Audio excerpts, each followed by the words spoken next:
Fan de crédit, en partenariat avec la Fédération du courtage en crédit.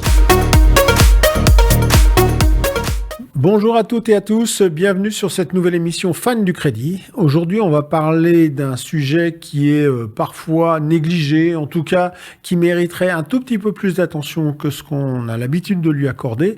Je veux parler de la responsabilité civile professionnelle, mais aussi des garanties qui s'adjugent auprès des intermédiaires de crédit pour l'exercice de leur métier. Intermédiaires de crédit qui sont aussi assez souvent des intermédiaires en assurance, mais en l'occurrence, on va principalement se focaliser sur les obligations des IOB. Pour ce faire, j'ai le grand plaisir d'accueillir Ying Liang. Bonjour Ying. Bonjour. Alors Ying, fondatrice et dirigeante du cabinet Clarity. Tu vas tout de suite nous en parler un peu plus. Qui est Clarity ? Quelle est votre particularité, vos spécificités par rapport à tout ce marché de l'assurance obligatoire ? Bonjour et merci Bruno pour cette invitation et que Clarity c'est une nouvelle génération de cabinets de courtage et nous combinons d'un côté les technologies digitales parce qu'on est 100% digital et aussi les techniques assurantielles pour créer des produits sur mesure pour des petites entreprises qui ont des activités, je dirais, un peu complexe, avec des risques compliqués, dont RC Pro, des courtiers en assurance en crédit. D'accord. Alors quand tu dis risque complexe ou quoi que ce soit, c'est parce qu'en fait, justement, les gens ne connaissent pas forcément bien, ils savent que c'est une obligation légale. Et d'ailleurs, tu vas peut-être nous en rappeler un peu les conditions générales de ces obligations légales, mais est-ce qu'ils maîtrisent totalement le sujet des contrats comme ils pourraient peut-être maîtriser le sujet de l'assurance emprunteur pour leurs clients ? C'est peut-être là le sujet, pourquoi on le juge complexe. La complexité se trouve en fait sur plusieurs aspects. D'un aspect réglementaire, c'est un métier réglementé, dont en fait enregistrement à une organisation gouvernementale qui s'appelle ORIAS est nécessaire et adhésion à une association de ACBR qui régule le marché assurance enfance et puis aussi que le RC Pro des courtiers est une assurance obligatoire. Oui. Et ensuite, la complexité se trouve aussi que parmi les produits assurance, il y en a beaucoup de variétés. D'un côté, tout le monde connaît qu'est-ce que c'est, assurance vie et assurance auto, mais on connaît peut-être moins bien sur le marché des responsabilités civiles professionnelles, c'est-à-dire on s'engage aussi vis-à-vis de nos clients et d'exercer une profession en fait structurée avec les conseils et les accompagnements de nos clients qui ne connaissent pas forcément des spécificités de ce genre de contrat assurance. Alors justement, du coup, ça couvre quoi une RC, une responsabilité civile professionnelle, sachant que, comme tu le disais, il y a des responsabilités civiles professionnelles généralement qui sont adaptées à chaque métier réglementé, alors même si l'assurance et le crédit sont assez proches l'une de l'autre malgré tout, mais on a des responsabilités civiles professionnelles sur les agences de voyage, sur l'intérim, sur des tas de professions très particulières. Donc sur le RC Pro, on souscrit une RC Pro parce que c'est obligatoire, ça on l'a bien compris, et on va nous demander l'attestation annuelle de souscription, mais ça couvre quoi en fait une RC Pro ? Parce que j'ai l'impression qu'on a un petit peu de tout là-dedans. Ouais, c'est une très bonne question et qui nécessite d'explications, de clarifications. Responsabilité civile professionnelle couvre en fait la partie de qualité de prestation et de conseil aux clients, c'est-à-dire des erreurs, des omissions en fait dans notre prestation professionnelle à nos clients. D'accord, donc ça, on est dans le sujet du dédommagement du client qui jugerait que notre conseil n'est pas bon ou qui remettrait en question la qualité de ce conseil. au sens de la loi, c'est-à-dire un défaut de conseil, une solution pas adaptée, une prestation pour laquelle le client a signé un mandat qui ne serait pas exactement celle qui a été délivrée. C'est tout ça. Comment ça se passe? On a des obligations, les aléas du direct. On a intérêt à venir te voir avant pour savoir quels risques plus particuliers je porte dans mon activité, de façon à ce que tu puisses vraiment individualiser ou personnaliser la garantie RC Pro pour mon exercice, c'est ça? Tout à fait. Le risque en fait engendré chez nos clients est défini par un préjudice. À cause de défauts de conseil et que ça engendre des préjudices chez nos clients qui prennent par exemple une garantie qui ne couvre pas peut-être le risque et puis aussi qui peut prendre des décisions en fait désavantagées à cause de conseils qui n'est pas approprié. D'accord. Et que dans le cas en fait de sinistre, il faut démontrer 3 éléments. C'est-à-dire, il y a un défaut de conseil et ensuite, il y a un préjudice en fait chez notre client et un lien et cause de les deux. D'accord. Et elle est mise en cause, cette assurance RC Pro, à quel moment? Dès la contestation du client, il faut avoir engagé un parcours pour le client, j'entends, vis-à-vis de la médiation ou des choses comme ça, ou c'est uniquement en cas de prononciation d'un jugement que vous intervenez au niveau de la garantie? Il y a plusieurs étapes, effectivement. Tout d'abord, en fait, on dit réclamation. C'est-à-dire un client qui n'est pas content, qui démontre qu'il peut éventuellement avoir une faute, en fait, omission du conseil. Et à ce moment-là, qu'on ne dit pas encore un sinistre. Et qu'on pourra discuter avec assistance, bien sûr, de médiation pour trouver, en fait, une solution à l'amiable. Peut-être, en fait, la mise en cause n'est pas fondée. Parce que tous les clients ne comprennent pas, en fait, qu'est-ce que c'est responsabilité civile professionnelle. Par exemple, un désaccord commercial n'entre pas dans ce champ en fait, de couverture. Puis ensuite, bien sûr, si, en fait, les 3 éléments sont démontrés, c'est-à-dire, en fait, défaut de conseil et préjudice, et les liens entre les deux. Et dans ce cas-là, ça pourrait avoir en fait un vrai sinistre déclaré qui souvent aussi avec une assignation aux justice. D'accord. Alors, on compare, quand on est courtier, on compare généralement les contrats de RC Pro qui existent sur le marché. C'est pas toujours facile parce que souvent il y a des clauses complémentaires.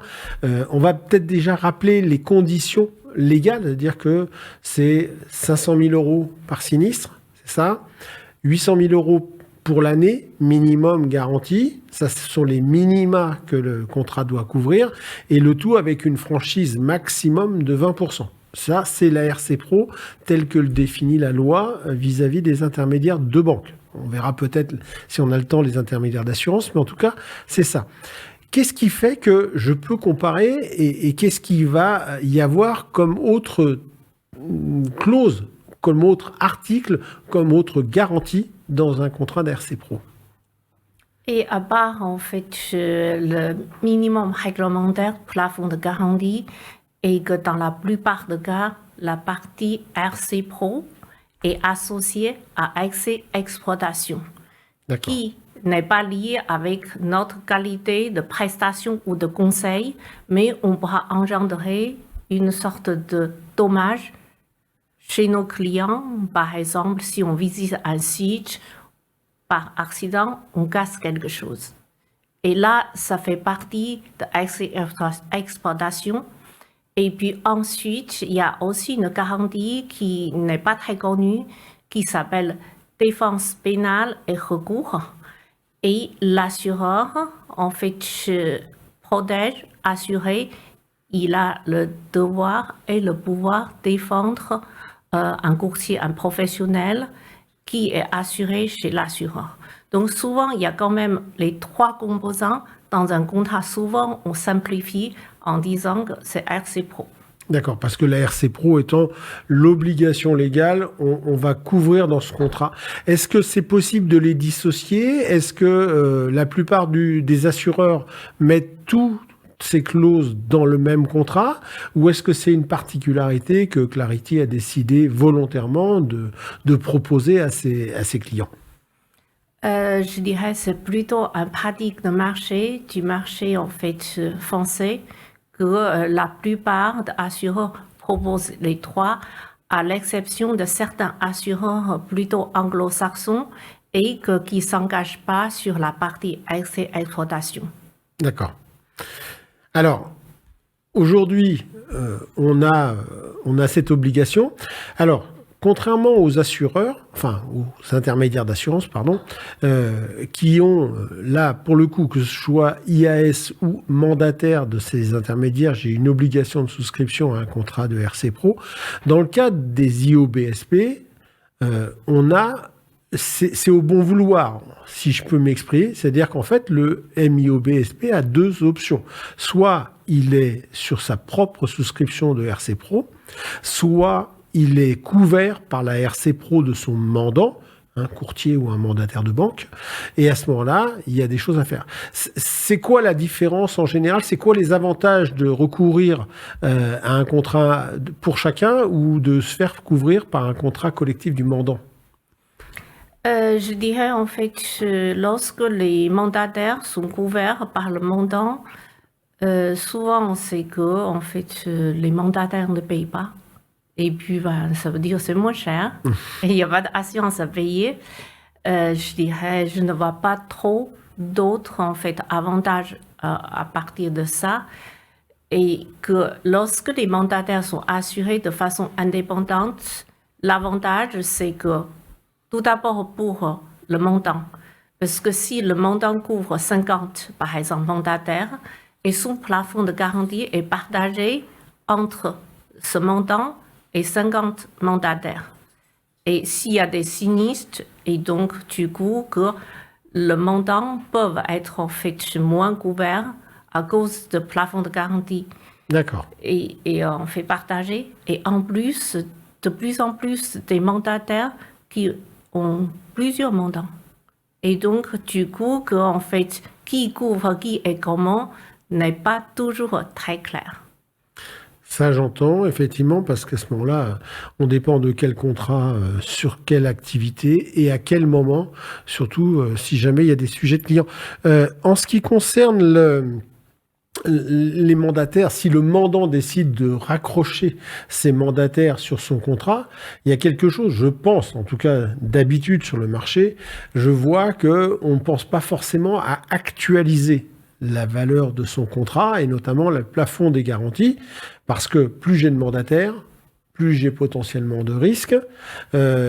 Comment ça se passe? Je le fais une fois par an, je le fais à chaque entrée, chaque sortie de mandataire, j'interviens et je préviens mon courtier ou mon assureur qu'il y a une modification. C'est quoi la bonne règle? Enfin, il y a des règles et des pratiques, je dirais. Les règles, c'est que en fait, l'assureur souhaite être informé s'il y a des changements de mandataires, notamment lorsqu'il y a un changement important de nombre.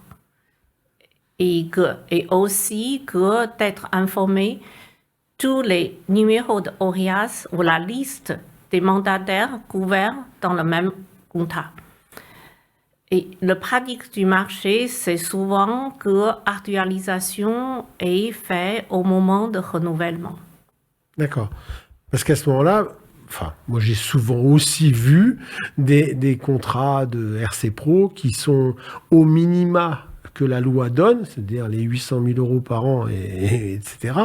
Mais depuis, l'entreprise a beaucoup grossi. Le risque, il est lequel? C'est que si jamais c'est un mandataire qui n'est pas déclaré dans le contrat groupe, si jamais il y a un sinistre causé par ce mandataire, c'est le mandant qui prend tout dans la figure. Et deuxièmement, si jamais l'actualisation des contrats ne s'est pas faite, est-ce que c'est susceptible de pouvoir pénaliser en cas de sinistre? Je dirais deux aspects. Un mandant qui est censé de contrôler que, en fait, les mandataires soient en règle, c'est-à-dire, en fait, soient assurés par le mandant, soient assurés séparément, et surtout que le mandataire doit être oriacé. Et dès lors que s'il n'y a pas une claire couverture d'assurance et qu'il n'est pas oriacé, le mandataire, et dans ce cas-là, ça veut dire que le mandat entre le mandant et le mandataire n'est plus valide. D'accord. Donc, du coup, il y a des risques dans les deux sens. Le risque commercial et risque réglementaire est plutôt pour le mandant. Alors, la CPR avait à un temps donné pour instruction aux associations agréées de vérifier la cohérence des montants des RC Pro par rapport à l'activité. Pas toujours facile à établir. Est-ce que c'est pas tout simplement le rôle d'un assureur de revenir au moins une fois par an auprès de son assuré en lui disant est-ce qu'il y a des choses nouvelles qui sont arrivées? Est-ce qu'il faut qu'on réactualise le plafond? Tu fais combien de chiffre d'affaires? Est-ce que tu as déjà eu des sinistres? Ça, ce sont des questions que tu poses et qui font l'objet d'un questionnaire sur lequel la personne doit répondre avant de renouveler le contrat, c'est ça? Tout à fait. On l'appelle actualisation de la situation. Et en dehors du chiffre d'affaires, et puis tous ces aspects, changement d'activité, changement de mandataire, il doit être en fait revu. Alors, on a parlé de cette activité de RC Pro. Est-ce qu'il y a aussi un sujet, parce que la garantie financière fait aussi partie des sujets obligatoires, mais dès lors que l'on manipule les fonds. Et là, il faudrait peut-être qu'on précise à nos auditeurs qu'est-ce qu'on appelle manipuler des fonds. C'est pas forcément encaisser des honoraires ou une commission bancaire, c'est encaisser des fonds de la part de tiers qui sont confiés temporairement. Je pense à des gens qui pourraient se mettre à faire de la collecte d'épargne, par exemple pour le compte de banque. Ça commence à arriver. Il y a une banque notamment très connue dans le monde du regroupement de crédit qui s'est mise à distribuer de l'épargne via les courtiers. Donc il faut qu'ils produisent. Ça se calcule comment? C'est quoi les règles des garanties financières pour les intermédiaires en opération de banque? Les garanties financières, effectivement, est obligatoire dès qu'en fait un intermédiaire, un courtier qui collecte des fonds et notamment qui collecte des fonds hors mandat. Si une banque mandate en fait un courtier de collecter le fonds, dans la plupart des cas, la banque, elle couvre le risque. Donc souvent, lorsqu'on dit garantie financière, c'est plutôt le montant garanti hors le montant d'encaissement hors mandat. D'accord.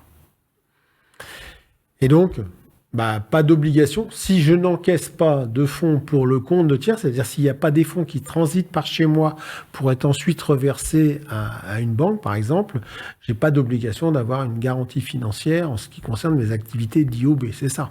Tout à fait. Alors, contrairement à ça, sur l'assurance, là, pour le coup, si jamais je suis également intermédiaire en assurance et que je collecte des fonds comme des fonds sur de l'assurance vie, des plans d'épargne retraite, ou je ne sais quoi qui nécessiterait que ça transite, là, c'est pareil. Je suis assujetti, comme pour l'intermédiaire en opération de banque, je suis obligé de souscrire une garantie financière pour le compte de mon activité d'assurance.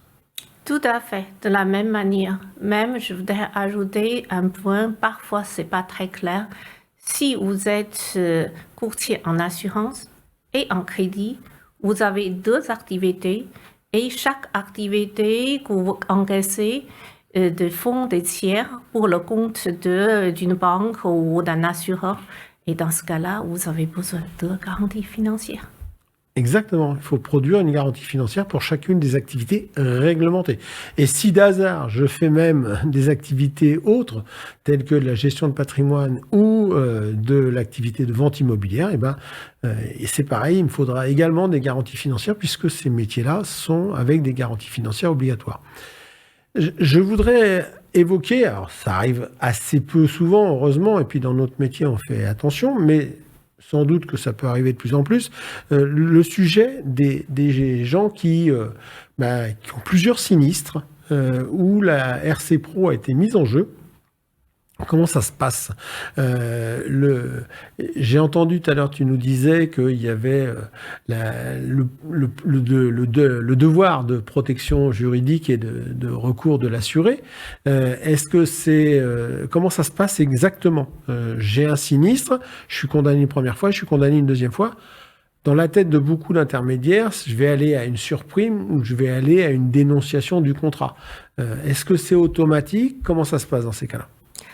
Non, c'est pas automatique. C'est en fait sujet de la décision de l'assureur. Et bien sûr, durant le traitement d'un sinistre spécifique, l'assureur en fait défend l'assuré et jusqu'au bout. Mais par contre, si tu as plusieurs sinistres et que malheureusement, ça sera difficile d'être assuré.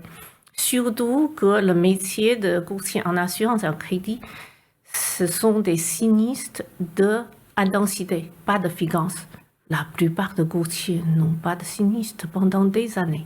Et donc, si tu en as plusieurs, je suis désolée, ce sera difficile d'être assuré. Après, bien sûr, on fait le clôture de sinistre avec l'assureur en question et que tu risques d'être résilié de ton contrat RC Pro. Alors maintenant, je n'ai pas forcément de sinistre, mais je décide de changer de contrat d'assurance RC Pro en cours d'année, parce que je peux avoir le droit de le faire en cours d'année. Ça veut dire quoi? Ça veut dire que je vais avoir un remboursement au prorata de mon ancienne prime qui est déjà payée, ou alors j'ai perdu mon année, j'ai payé ma prime, et je suis obligé de ressouscrire. Je vais donc avoir une année où je vais payer deux primes, une de mon ancien contrat et une de mon nouveau contrat. Ça se passe comment? Je pense que les contrats se renouvellent comme métier réglementé le 1er janvier chaque année et que tu ne peux pas résilier le contrat au cours de l'année sans raison. Je dirais sans raison. Par exemple, si ton activité a changé et que ça veut dire qu'il y a un changement de risque ou aggravation de risque, tu dois demander à ton assureur de couvrir ta nouvelle activité ou d'ajuster ton contrat. En cas de refus de l'assureur, et dans ce cas-là, tu peux résilier ton contrat durant l'année. Mais tu ne peux pas résilier ton contrat sans raison. D'accord. Même en ayant la preuve que j'ai adhéré à une nouvelle RC Pro ailleurs, je ne peux pas forcément résilier le contrat en cours. Il faudra que j'attende quelque part. Enfin, ça serait inutile que je paye un nouveau contrat. Il faudra que j'attende le renouvellement dans tous les cas. Déjà, je pense que tu seras en fait en difficulté de trouver une autre assurance lorsque tu as une assurance RC Pro courtier en cours.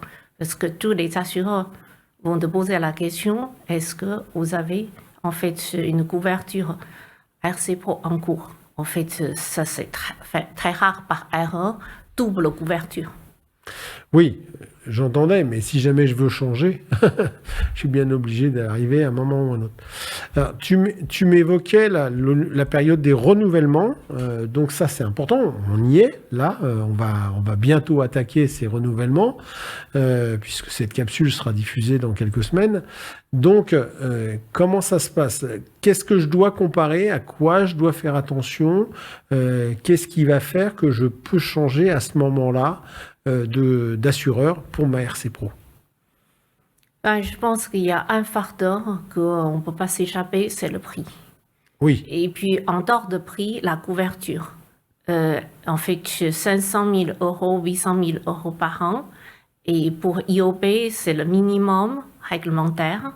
Et qu'un IOB qui a des chiffres d'affaires importants ou qui juge son risque est plus élevé, et peut demander en fait une autre couverture, un autre plafond. Et puis dans ce cas-là, en fait, il y a certains assureurs qui offre seulement le minimum réglementaire. Dans ce cas-là, ça ne convient pas. C'est de comparer les garanties et ensuite, bien sûr, comparer aussi tout l'aspect RC exploitation, comme ce que je dis, et aussi dans la partie, en fait, garantie financière. Et donc, il y a plusieurs paramètres à comparer en fonction, en fait, du risque de profil du courtier.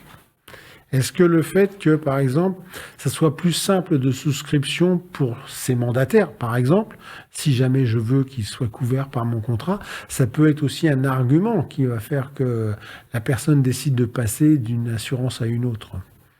Tout à fait. En fait, il y a certains assureurs qui facilitent de ajouter des mandataires ou retirer des mandataires, en fait, mise à jour la liste des mandataires. Et des autres, peut-être, en fait, sont plus lents pour adapter ce genre de changement. D'accord. Alors, on arrive à la fin de cet entretien. C'est quoi les particularités de Clarity quand tu as décidé de monter Clarity en France? Sur quoi tu as décidé de marquer ta différence par rapport aux autres assureurs? Je dirais premièrement sur mesure et que en fonction de activer des IOB, est-ce que c'est des crédits aux particuliers ou des crédits aux entreprises ou en fait rachat de crédit et que on a des tarifs différents parce que notre algorithme numérique permet de faire vraiment une personnalisation et puis souscription en ligne et que quelqu'un qui a un profil simple sans sinistre et que peut souscrire un contrat, un quart d'heure et avec une attestation en fait obtenue sur son espace client et puis support client multicanaux que en fait on utilise des rendez-vous en fait visio, téléphone, chat et email des différents canaux pour en fait gérer le contrat, changement de contrat. On a un espace plutôt en fait client qui peut changer lui-même s'il déménage et toutes ces facilités qu'on offre en fait avec notre plateforme digitale. Et puis en plus, comme en fait qu'on est nouveau sur le marché, on suit de très près de tous les changements de réglementation, on s'adapte de façon plus agile par rapport à tous les changements du métier. Alors, je rajouterai quelque chose parce qu'on en avait parlé avant, c'est qu'aussi tu interviens sur d'autres métiers qui sont souvent connexes au métier d'intermédiaire en opération de banque et on a évoqué tout à l'heure la partie assurance mais aussi la partie immobilier sur lequel Clarity est positionné avec des offres qui sont relativement jeunes mais qui sont bien couvertes et qui ont les mêmes facilités. Dis-moi si je me trompe. Oui, tout à fait. Merci en fait de mentionner ce point-là que nous assurons les diagnostiqueurs immobiliers et qui est un métier en fait je dirais encore plus complexe parfois par rapport au métier des courtiers. Et on assure aussi agences immobilières et que là on offre en fait des garanties financières adaptées en fonction de activités, transactions, gestion et syndic avec aussi les niveaux de trésorerie différents. Eh bien, merci beaucoup Ying pour toutes ces explications. Les gens peuvent te retrouver dans le club des partenaires de la Fédération du courtage en crédit, mais également sur ton site internet. Donc Clarity, Clarity, dans tous les cas. Merci. En tout cas, moi, je vous souhaite une excellente fin d'émission et puis je vous dis à très bientôt pour une prochaine des fans du crédit. Fans de crédit, en partenariat avec la Fédération du courtage en crédit.